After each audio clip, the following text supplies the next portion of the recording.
নবীজি এটাই বলেছিলেন, শেষ জামানায় রাস্তাঘাটে মানুষ জেনা করবে, রাস্তাঘাটে জেনা করবে। এটা দেখার জন্য ঢাকা শহর সবচেয়ে ভালো জায়গা। এখন ঢাকার মতো বড় বড় যে শহরগুলো আছে না, সবগুলো এগুলো জাজল্যমান দৃষ্টান্ত হয়ে আছে। রাস্তাঘাটে মানুষ জেনা করবে। মেয়েকে পড়তে পাঠিয়েছেন, টিউশন দিয়েছেন, ওই টিউশন দিয়েছেন, টিচারের সাথে অবৈধ সম্পর্ক করা শেষ। কোনো জায়গায় টিচারকে বাসায় নিয়ে আসছেন, বাসায় এসে আমার মেয়েকে পড়ায় যান। কত বড় বুদ্ধিমান পিতা আপনি! হ্যাঁ, অলরেডি দেখবেন তার সাথে তার ঘটনা ঘটা শেষ হয়ে গেছে।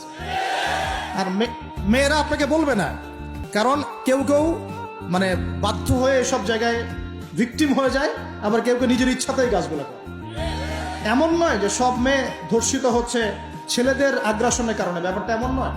বহু মেয়ে নিজের ভুলের কারণে ধর্ষিত হয়, বহু মেয়ে নিজের খারাপ স্বভাবের কারণেও এই তার ইজ্জত হারিয়ে ফেলছে। একটা মেয়ে যে রাত্রে যে 12টা 1টা 2টা বাজে বাইক নিয়ে ঘুরছে, ওকে কি রাস্তাঘাটে ঘুরতে 12টার সময় কেউ বলেছিল? এখন যদি এই 2টা 3টা ছেলে মিলে ওকে ধর্ষণ করে, দোষটা কি ছেলেটার হবে না মেয়েটার দোষ নাই? এখানে মেয়ের বাবার দোষ নাই, মেয়ের ফ্যামিলির দোষ নাই? তাহলে আমরা শুধু কেন ছেলেদের দিকে ফোকাস করি কেন? ছেলে তো অপরাধী, ছেলে তো অপরাধ করেছেই, ছেলের তো বাপ আগেই মরে গেছে। ছেলের বাপ যদি বেঁচে থাকতো তাহলে ছেলেকে তো আদব কায়দা শেখাতো, ছেলেকে শেখাতো যে দেখো বাবা, আমরা আমাদের সন্তানদেরকে শেখাই বাবা, সেটা হলো ইঁদুরের মতো বড় হয়েও না, সিংহের মতো বড় হয়েও। ইঁদুর কি করে? ইঁদুর রাতের অন্ধকারে মানুষের বাসায় বাসায় চুপচুপ করে খেয়ে বেড়ায়, দেখবেন তাই না?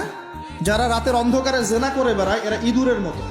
রাতের অন্ধকারে খালি এই হোটেল ওই হোটেল, এই ঘরে এই ঘরে ঘুরে বেড়ায়, এই প্রেমিকার ঘর এই প্রেমিকার ঘর, এই ফ্ল্যাটে ওই ফ্ল্যাটে ঘুরে বেড়ায়। আর যারা সিংহ পুরুষ তারা বিয়ে করে প্রকাশ্য স্ত্রীকে নিয়ে ঘুরে বেড়ায়।